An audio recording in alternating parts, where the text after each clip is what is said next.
Hi, and welcome to Stump the Pastor.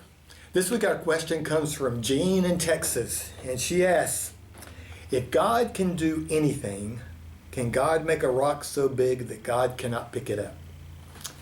I know, you probably have heard that one before, and to let you know, she actually got this from one of her youth at a conference years ago, so she was upfront about that.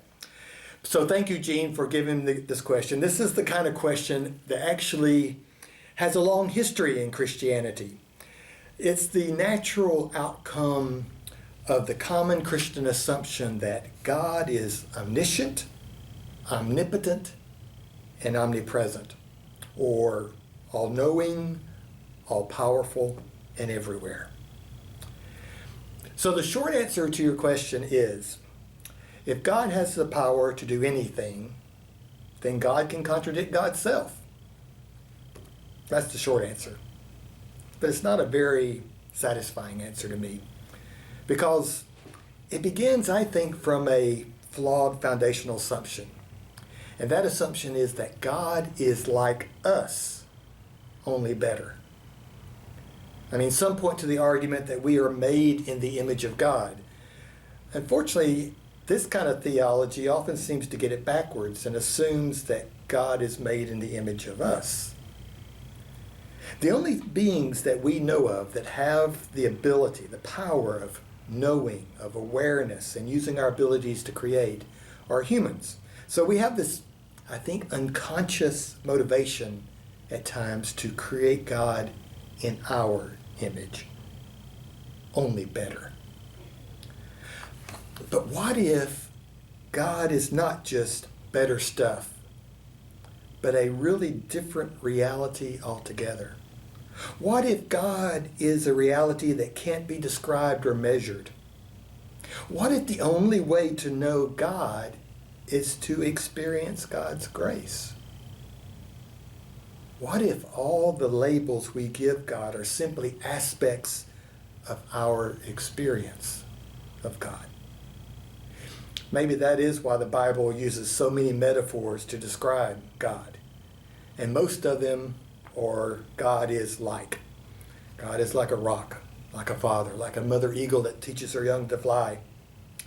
Could we come closer to what we mean by the term God if we used more descriptive, experiential words like grace or presence, spirit, realm? You see, those kinds of terms resist our encapsulating tendencies to limit God to our finite definitions.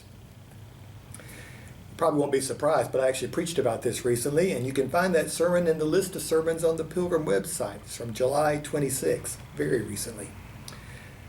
But this kind of a question really is a stumper for most Christians, and probably for people of other faith traditions as well. Because I think there's a part of all of us that needs definitions, that needs manageable concepts, that needs limited parameters. I think it is related to our control issues as human beings. But you see, Christians are at our best when we quit trying to figure God out and simply experience and reflect God's grace. So we have a choice when questions like this one comes up in our lives or in our congregations. We can give the short, unsatisfying answer, especially if it's from somebody that's doing one of those gotcha kinds of questions where, there's not really a good answer. Somebody's simply trying to demean Christianity or make it illogical. Or we can help people see new visions. Dream new dreams. Imagine new possibilities. See, for some, questions like this will provoke a curiosity that leads to realms beyond our imagination. And in my experience, this curiosity has been the best process for discovering new realities about God's presence, about God's grace in our world, about being aware of when we're encountering God. So I want to encourage you to nurture that curiosity.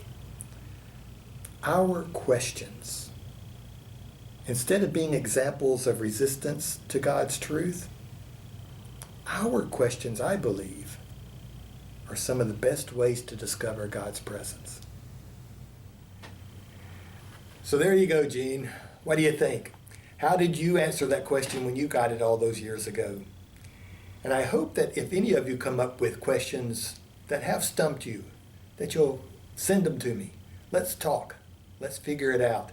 And let's see where we can experience God's grace in all of this. See you next time.